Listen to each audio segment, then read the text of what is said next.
Welcome to Back in Crime, a podcast presented by Texas Crime Travelers.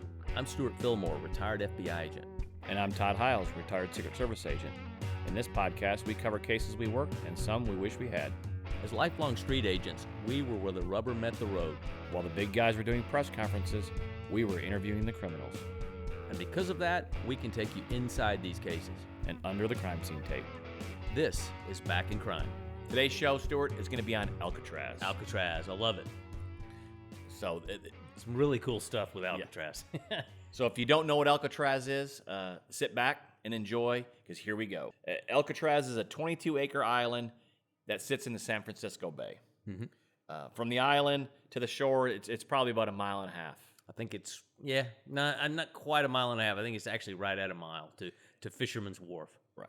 And the only really access to the island, of course, is via boat. Oh, yeah. But I guess you could swim. You could swim. You could swim. It is possible because they do have a triathlon event out there and maybe some kind of a swim thing where people actually do that. Yeah, I think there's a lot of people have swam to Alcatraz and back and things like that. So it can be done. It can be done. It certainly can be done. More on that here shortly. Here's some quick history on Alcatraz. So the gold rush of 1849 made San Francisco a booming city overnight. Yep.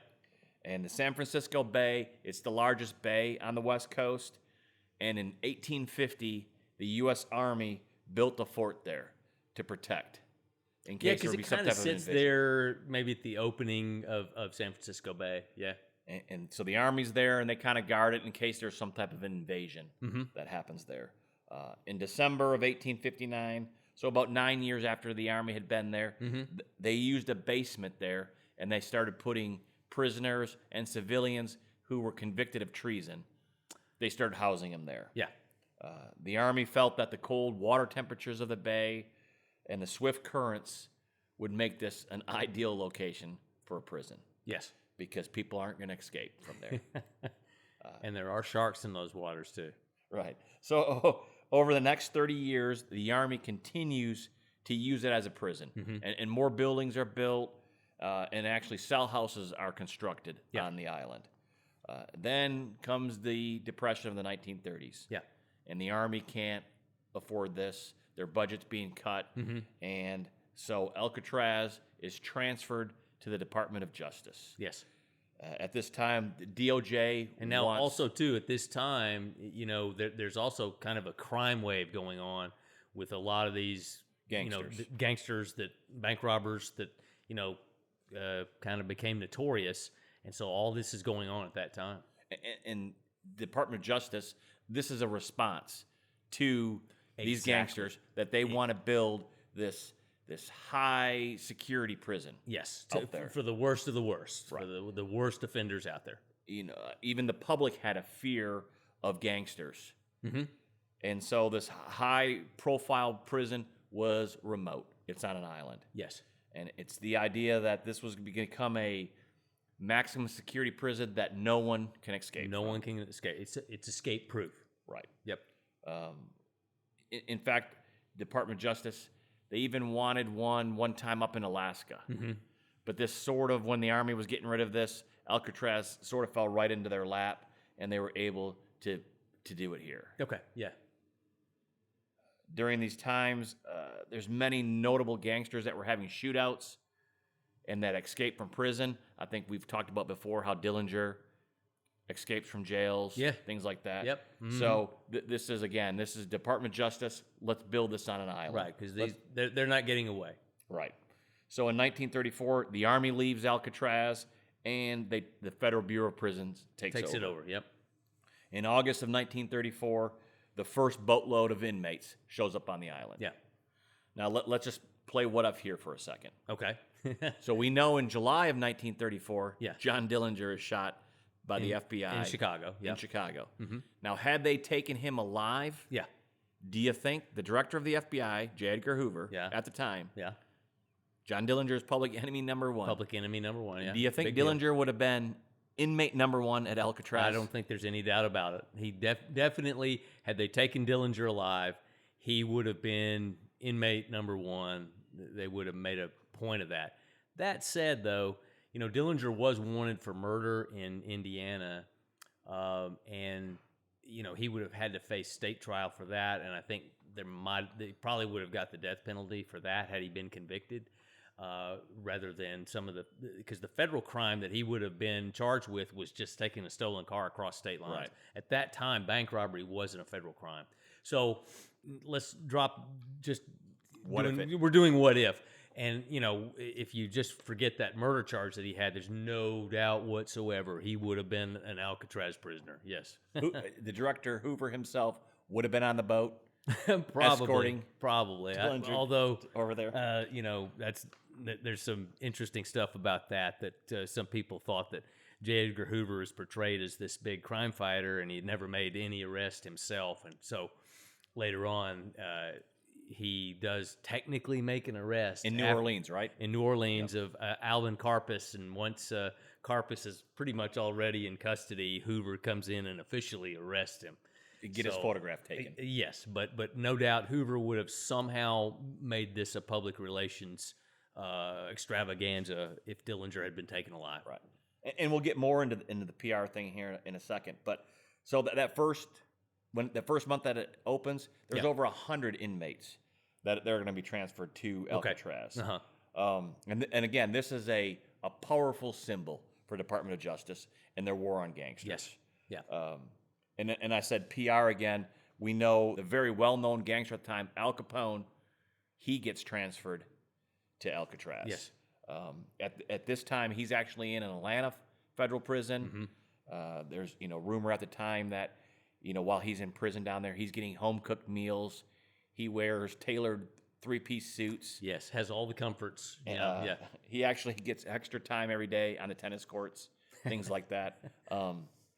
There's many people that believe that he's still running Chicago crime, even though he's in prison. It's probably accurate as well. And again, it's that thought that if they're out there on the island, they don't have access as easily as they do when he's in a city. So in August of 1934, Al Capone, he's transferred out to Alcatraz. And again, is this a pure PR reason? I think for the most part it is. I don't think Capone was much of an escape risk, and certainly it's just something he was, without a doubt, at that, not counting Dillinger, he was a very notorious gangster, and everybody knew who Al Capone was. And so probably sending him to Alcatraz the thought is, hey, this guy's the top of the heap as far as gangsters and criminals go, and guess what? He's on the rock. Alcatraz is also called the Rock. And so if we got Al Capone, we can get you, and this is where you'll end up. I was going to try to go this whole episode without referring to it as the Rock. Oh, okay, sorry. And again, is it just to justify all the money that they spent making Alcatraz a prison? Yeah. So they have to send Capone there. Oh, absolutely. So there's actually 50 prisoners, including Capone, that are sent from Atlanta out there. They actually put them on these train cars, and they welded bars over the windows, and it was like a 3.5-day train ride from Atlanta out there to San Francisco. In August of that year, the media gets wind of this, and they're all at the train terminal in Oakland, and they're waiting for these train cars with all these prisoners to show up. Right. But again, our G-men, they're pretty sharp, and what they do is they stop short of Oakland. They stop on a small little town there that's on the San Francisco Bay, and they actually unload the train cars right onto this barge. And then with a tugboat, they pull the barge to Alcatraz. No kidding. Okay, I've never heard that. Yeah. Okay, that's interesting. So that's how the Al Capone and the rest of these inmates, they're not even taken off of the train cars. Okay. They're just put on that barge. In fact, the people on Alcatraz, they're told that this barge is coming. They're told that it's furniture. Okay. So they have no idea that these inmates are coming. This was kind of a secret operation to do this. Okay. They didn't want anything to go wrong. No. And again, Al Capone, I think he'll spend just a few years in Alcatraz. Yeah, he was eaten up with syphilis, and I think he got a medical discharge. And I think he gets transferred to another federal prison that has different medical services. Yeah, right. But eventually he is paroled. In 1963, the U.S. Attorney General, Bobby Kennedy, he'll officially close Alcatraz. Yeah. He just says, hey, it ran for 29 years, but this was expensive. Yes. And so I guess the cost of maintenance was so high. Maintenance, and you had to operate a ferry back and forth because the guards had to go off and on the island, and they had to bring food and all that kind of stuff. Yeah. So after these 29 years that they're there was only like around 1,500 inmates that were actually confined at Alcatraz. Yeah, it's relatively small when you actually see it. Right. And over those years, there were 14 separate escape attempts from Alcatraz. Nearly all the inmates were caught. Yes. Or they were killed by the guards, or they drowned. Yes. I think there was one that was able to swim. Yeah. And he made it to the shore, the San Francisco shore. Yeah. But I think he made it to the I guess it's the southern end down by the Golden Gate Bridge. I think he was unconscious. The poor soul frozen. Was frozen. Some people found him. Yeah, but he was alive. Right. Now, but again, they just took him right back to Alcatraz. Right back to it. So I think there was another attempt where just to the west of Alcatraz, there's a I guess you call it an island. There's actually a little, they call it Little Alcatraz, I think. A tiny little piece of land that is just out there. And I think a prisoner who tried to swim gave up and got to this Little Alcatraz thing and was holding on for dear life there. But however, there's the fate of 3 inmates. Yeah. To this day, yeah, remains a mystery. Yes. Their escape was made famous by a movie by Clint Eastwood called Escape from Alcatraz. One of my favorite movies. And these inmates were Frank Morris, John Anglin, and his brother Clarence. Yes. And I'll have you read the official summary from the FBI. At 7:15 a.m., June 12, 1962, Frank Morris and brothers John Anglin and Clarence Anglin, all inmates of the United States Penitentiary, Alcatraz Island, California, were discovered missing from their cells by officers of the penitentiary. Dummy faces were found in their beds. They had escaped by digging holes in the back walls of their cells, which led to a ventilation area out of sight of the guards. They had climbed plumbing pipes in that ventilation corridor and made their way through a lid onto the roof. They climbed down from the roof on a large pipe at the rear of the cell house, over the fence, and to the northeast shore of the island. A similar hole was made through the cell of inmate Allen West, as well as a dummy face. They left about 9:37 p.m. on June 11, 1962, supposedly to return and help finish West's hole, and have not been seen since. Later that night, West completed the hole in his cell and proceeded to the roof and ascertained they had gone. He returned to his cell and to bed. The escapees had taken a 6x14 raft made from rubberized raincoats and 3 life preservers similarly made. These articles had been made and stored under the cell house roof, and the escapees had worked on the same in evenings after breaking out of the cell. West states that they planned to escape to Angel Island in San Francisco Bay and then to the mainland. They would commit burglary to obtain guns and clothing, and then steal a car and leave the area. So basically, these guys vanished from their cells. Yes. And they were never seen again. Yes.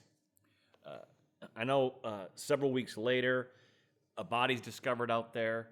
This body is wearing clothing that is similar to what is issued to inmates at Alcatraz. Exactly. But this body is so badly decomposed Yes. that they can't make any type of positive identification. Also, too, wasn't that body was seen from a freighter of some kind that actually couldn't stop and get back to it. Yeah, so they just observed it. It was really never analyzed, so we don't know, but yeah, the description was that it was similar to the clothing the inmates would have been wearing.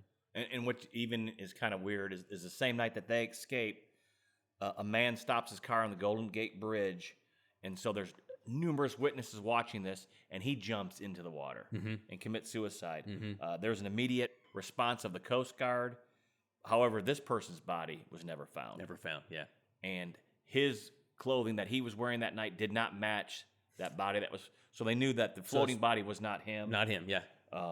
But that's just weird that witnesses saw this guy jump in the water and they don't find him. Yeah. because the FBI is actually going to use that suicide and say, look, he did commit suicide, never found the body, just like these 3 guys escaped, and we never found their body. Right. The Federal Bureau of Prisons, they're going to say these guys drowned, and their bodies were swept out to the ocean. They were never found, but that's the end of the story. And frankly, it's not really an unreasonable conclusion. And I think in 1979, the FBI closes their case. Yes. And they conclude that these inmates, was unlikely that they survived this. Yes. That odds are, hey, they didn't make it. Right. They did not make it to the mainland. Because they found the raft, they did find the raft on Angel Island. And, they found some other debris in the water that would indicate that, they didn't make it. Right. And I think there was a police officer that night. Now, he does not know that there's an escape, but he looks out and he sees a boat that has a light on and it's searching. He thought that was kind of weird because the water was pretty choppy that night. Right. It was cold. Right. Didn't understand what that boat would be searching for. Yes. The next day, he finds out about the escape. They try to find the boat that he saw. They never find that boat. Yeah. What's interesting about that guy is, to me, in my research on this,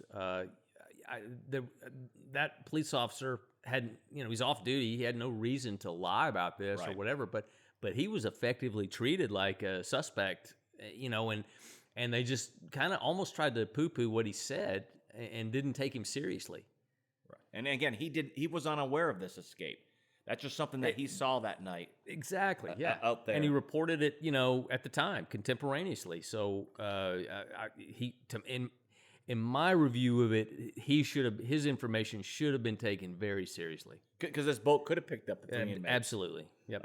And again, that, everybody says, hey, the currents are so strong, you can't paddle this raft that they made up there. You were just going to be swept out in the ocean. Yes. But in this case, they really didn't have to paddle anywhere. They just needed to keep floating until this boat picked them up. Exactly. And just a little personal insight, having actually been there and seen this, the way that they escaped and carried it out had been planned and executed almost perfectly. In fact, the reason that Morris and the Anglin brothers were even at Alcatraz, because they were low-level bank robbers, that, they weren't high-profile people like, say, Al Capone or Machine Gun Kelly. They were there because they had successfully escaped from, I think, Atlanta and from Leavenworth. So they were escape artists. They were, and the way they carried this out was genius. So it's hard to imagine to me that as well as they executed their escape to get out, to at least make it to the water, that they didn't have some plan to to negotiate the water successfully. Right. And I think when I looked in the FBI file, there was some talk that there was actually an inmate who got some of the guards' newspapers out of the trash every day. And in the newspaper, it talked about weather, of course, but it also gave some of the type of information on the tides and currents. Yes. And so they felt that's how these brothers were getting that information. Yeah. So, yeah, they were well aware of this. Very, necessity is the mother of invention, and these guys were very smart in how they planned and executed this thing. So, the years go by. It's 1975. Yeah. And there's a guy who's down in Brazil on a farm, and he takes a photograph of 2 people. Yes.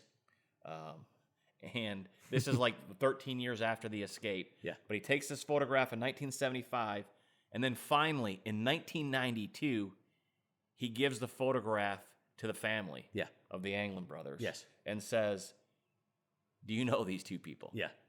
And it's kind of weird that this photo really stays out of the public view until 2015, when it comes out, and many people believe in the photograph that it is the Anglin brothers. Tell you what, everything fits as far as the hair color, the size, the overall description. They have their haircuts are what you would expect in 1975, a little bit longer. some facial hair going on that that they don't have in the photos we have of them from Alcatraz. But the height, weight, the age, everything is consistent. That it's John and Clarence Anglin. It's kind of strange. Big time. And another unique thing that happens, that in 2013, a letter was sent to one of the police stations of the San Francisco PD, and this letter basically says, "My name is John Anglin. I escaped from Alcatraz in 1962 with my brother Clarence and Frank Morris." The letter goes on to say that those other two died. One died in 2005, one died in 2008. But he makes this demand that if you announce this on TV that I'm alive, and you will only incarcerate me for 1 year, I'll tell you where I'm at, and you can come pick me up. Right. And I think he even went on there and said that he was in his 80s and he had cancer. Right. However, the FBI doesn't do anything with this letter. Yeah, that's just baffling to me that there wasn't a full court press to try to do this. If I were king for a day and I could have just have it as I want it, I would have given amnesty to all three of these guys. Right. Because again, they weren't violent criminals. They weren't, they hadn't murdered anybody. This was 40 years later, and it's a long time had passed. I'd say, hey, no harm, no foul. You guys just come forward, tell us how you did it. Tell us what the scheme was. How you made it away, and all is forgiven. And really, how close were the FBI in catching this? How close was it? It'd be interesting to see on that. I mean, I know that in the file they covered a lot of leads, and as any kind of case that gets a lot of publicity, there's a lot of call-ins and tips from people, and so they ran a lot of that stuff down, and most of it was not credible, and was ended up not being anything. But it would, like I said, I would almost like to just say, hey, well, a job well done, guys. How'd you do it? Exactly. So that we can learn, and so it can't happen again. It's just weird that the FBI didn't respond to that letter. I know. It's kind of strange. Yeah. But now let's. Well, the official position is that they died, in the waters. Right. Now, this cool thing about this podcast here is that I'm going to turn this over to you right now, because you actually took part in an escape from Alcatraz. I did, yeah. So tell our listeners how all that came about. Yeah, so in 2022, I was part of a TV show called Expedition Unknown, and I was what they call the guest expert. The host of the show is Josh Gates. It's a very popular show. And you've been on that several times. I've been on it 3 times for on various things. And this one was about Alcatraz, and we were gonna try to see how these guys did it. Could it be done? Did they successfully escape? And if they did, where did they go? And a lot of it was around this photograph that we mentioned of these 2 guys standing in front of it's a termite mound of all things that supposedly is in Brazil. This guy that gave this photo back to the Anglin family in 1992 had said he ran into the brothers down in Brazil, and they had successfully escaped down there, and that's where they were living life at the time. And that's one other thing too that's interesting about that 1975 photo is both of them, had a little bit of gut on them, so that whoever these guys were, they were living fairly healthy lives. Right. At least healthy is that they were getting plenty of meals. So anyway, so the gist of and also participating in the show were 2 guys that are way more expert at Alcatraz than I am. Mike Lynch and Ken Widener and Ken is actually a relative of the Anglins. He's a nephew, I believe. And so we all 3 were on the show and had various little parts to play in it. But one of the things that we did is we recreated how they got out. So they took us through the exact path that the prisoners took from the cells where they had chiseled their way through the back wall of the cell. And then you climbed through that? Did not climb through the hole exactly, but they took us around then to the ventilator shaft where that hole led to. Okay, All right. And so we went up that way, and we didn't climb the pipes either, but so, we could see where they did climb up. And then from there, we went to the top of the cell house. And I was always a little confused about this, so let me try to explain. In Alcatraz, you have one big building where the prisoners are housed, okay, with obviously with a roof. Within that building, okay, are 3 separate cell blocks, and these blocks have, the top of the block is below the ceiling of the overall building, okay? So what they did is they climbed to the top of the cell block, and for weeks or months, however long they That's where they stored their stuff. That's where they stored their stuff. So they're making a raft, they're making life jackets, they're making these masks that are found that buys them time when the guards come by and look in the cell. And these masks look like dummies in their bed. Correct. Yeah, it's just something that at night, without a lot of light, you can just see. It looks like a guy. So as a guard walks by, thinks that they're. It looks like there's a guy sleeping there. Like they're sleeping under the blankets. Yeah, exactly. And it was very ingenious how they made the mask and everything. They were very resourceful in doing it. So anyway, so they take us up to the top of the of the cell house, where the cell block at least, where they had done their work. So we saw that, and we saw where there was actually a ventilation access through onto the roof of the overall building. So they make it to the roof, and then they climb down a pipe outside the building. We saw that. Now, we didn't actually do that either, but they took us to all the spots, and so and then from there, they make their way down to the water, and then that's where they escape. Now, the plan was that, or at least from this one inmate that didn't make it, Alan West, that they're gonna raft over to Angel Island. Well, Angel Island is north of Alcatraz, and it's a mile and a half, maybe a tad more than that. And then from there to the mainland, as West said that was their plan, it's, I want to say, another half mile from there over to the mainland. So I've never thought that the Angel Island thing was plausible. I think that might have just been a diversion, or West making this that up. West was doing, for his buddies, because it's less than a mile to Fisherman's Wharf. It's much easier to blend in over there in San Francisco. If you're going to steal a car, there's way more cars to try to steal at that time, right?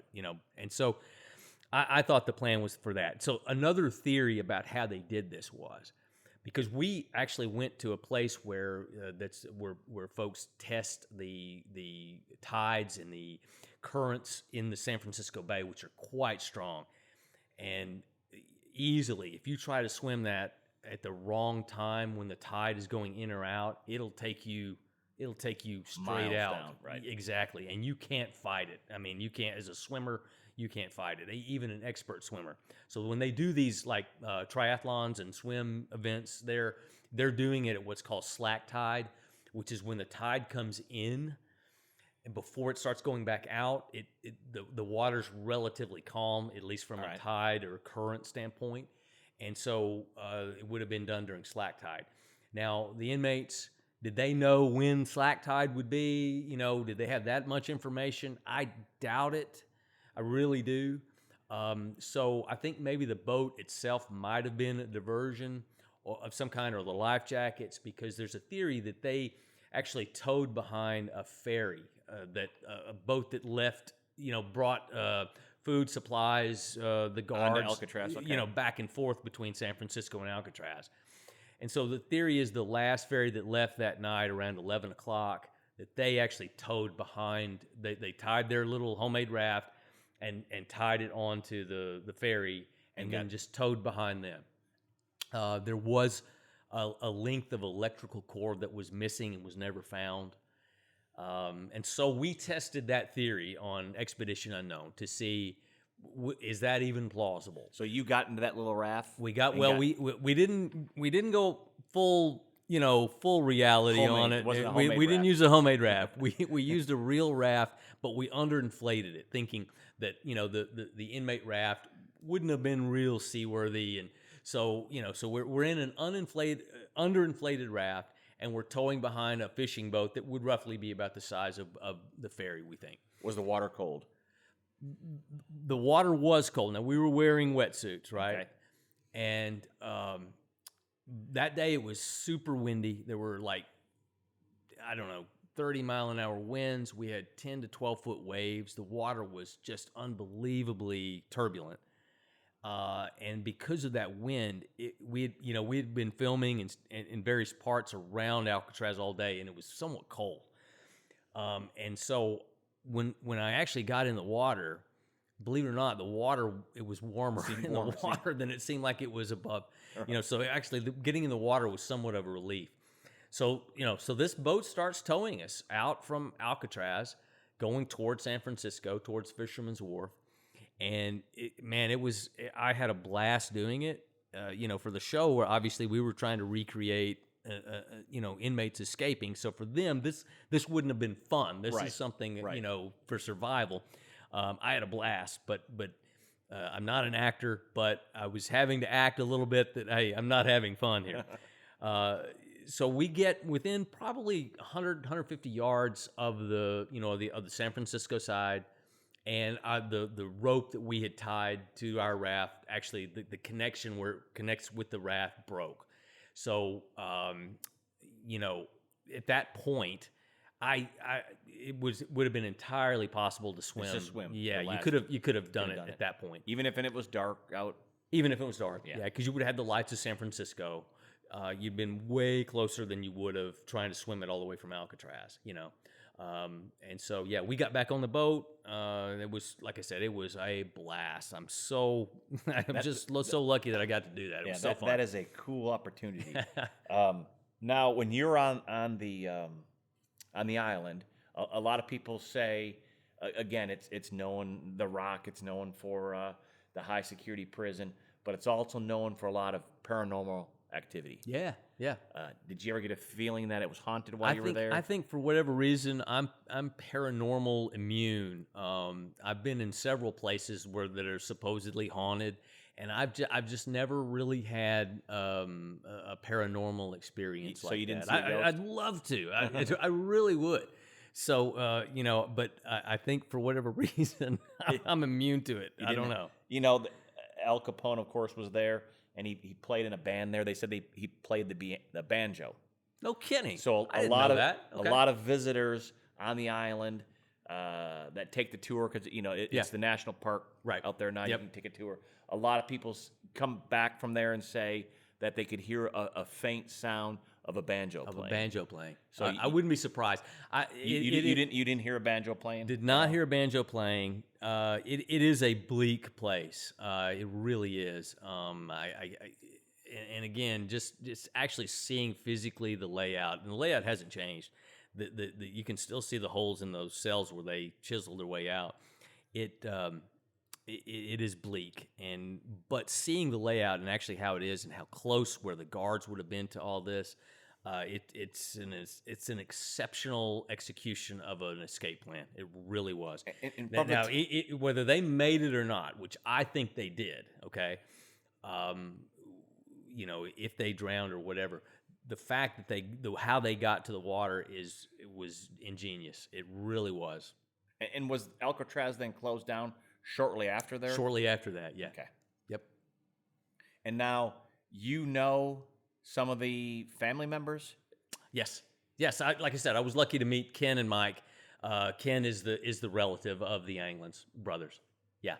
And they have a book that has just come out? They have just come out with a book, and we are going to have them on as guests, and we're going to get the inside scoop about the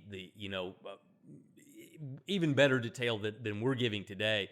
We just wanted to give folks a flavor of Alcatraz. Alcatraz 101. What's going on. Yeah, Alcatraz 101.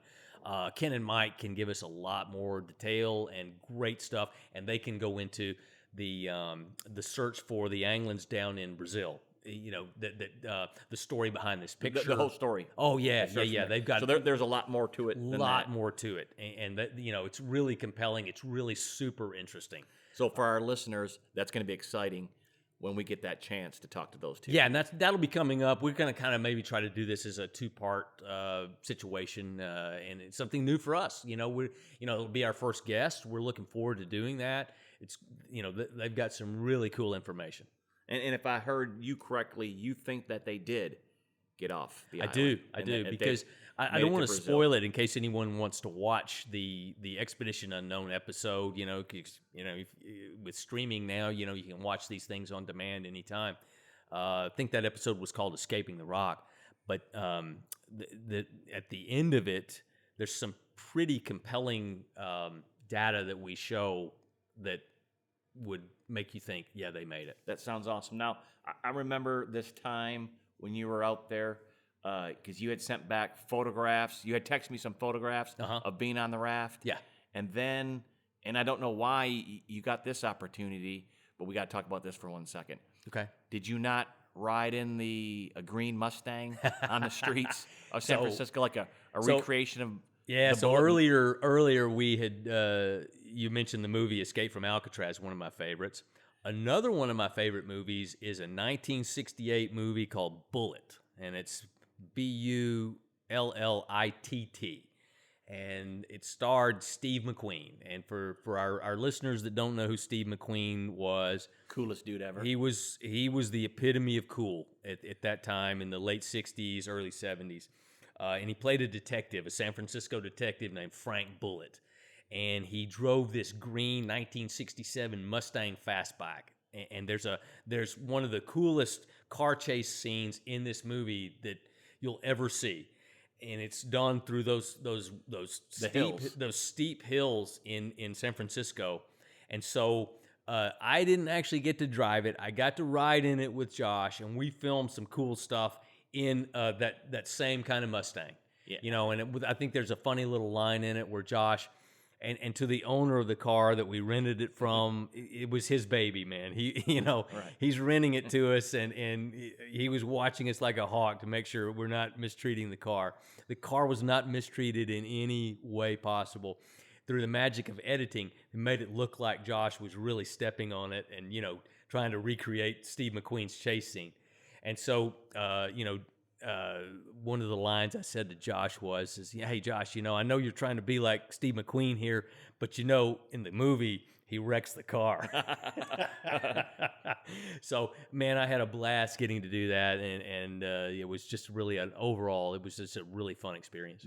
And again, I remember you texting me that photo at the time, and I couldn't understand what this green Mustang had to do with Alcatraz. It's just nothing other than just the famous movie, the Bullitt, and that car chase scene is associated with San Francisco. Well, I'm excited for the part 2 of this. Me too. When we can talk to them and hear about their book and things like that. Absolutely. And what more happened down in Brazil. Yeah. That's going to be because there's way more to the story. Way more to the story. Well, looking forward to that. And as always, thank you for listening. Yes. Make sure you get out there to our TikTok account, our Facebook account, and subscribe to these, follow these. We're on YouTube. Subscribe to that. Yep. Keep those questions and comments coming too. We get a lot of insight from you guys. You really do. You have some good stuff out there, and we appreciate it. Yeah. Feel free to reach out to us if there's a case that you guys want us to talk about. Yep. We can do it. I'd love to do it. Again, thank you for listening. This has been the Back in Crime podcast presented by Texas Crime Travelers Todd Hiles and Stewart Fillmore. We are the executive producers. Grace Hiles is the producer and director. Theme music composed by Eddie Bandas. Follow us on TikTok, Instagram, Facebook, and our YouTube channel at Texas Crime Travelers.